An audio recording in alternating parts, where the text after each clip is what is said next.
আজকে আবার নিয়ে আসলাম নতুন একটা রেসিপি, দেখতে থাকেন, আপনাদের ভালো লাগবে। এই যে দেখেন, পাঙ্গাস মাছ দিয়ে করলা দিয়ে আর আলু দিয়ে শুকনো শুকনো করে রান্নাম। এখানে নিয়ে নিছি পাঙ্গাস মাছ, করলা, তারপরে নিয়ে নিলাম এইখানে আলু। ঠিক আছে, এখন এক এক করে সবকিছু মাছে লবণ দিয়ে দিলাম।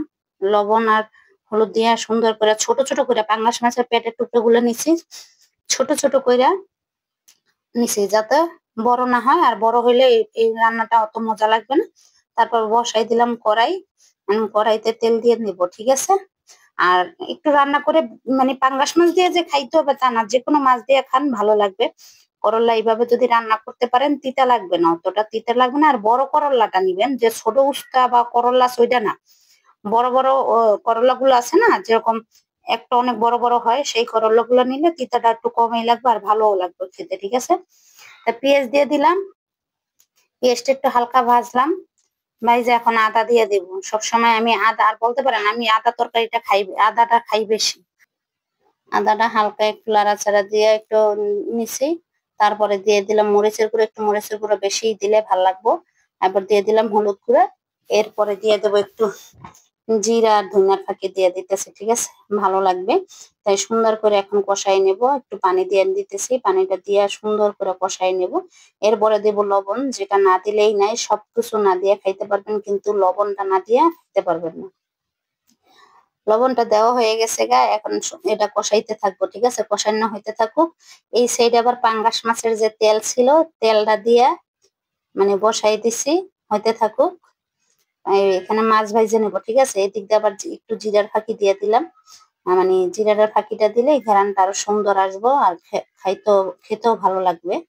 দিয়ে দিলাম, এখানে দিয়ে দিলাম আলু।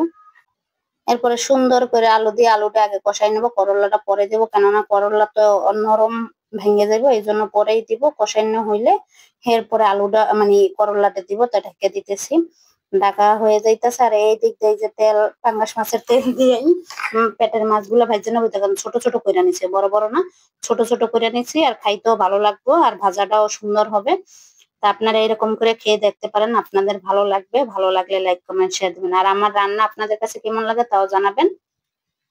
এই দিক দিয়ে দেখেন সুন্দর কিন্তু আলুটি কষানো হয়ে যাইতেছে, দেখছেন, অসাধারণ। তা ভালো লাগবে আপনাদের কাছে।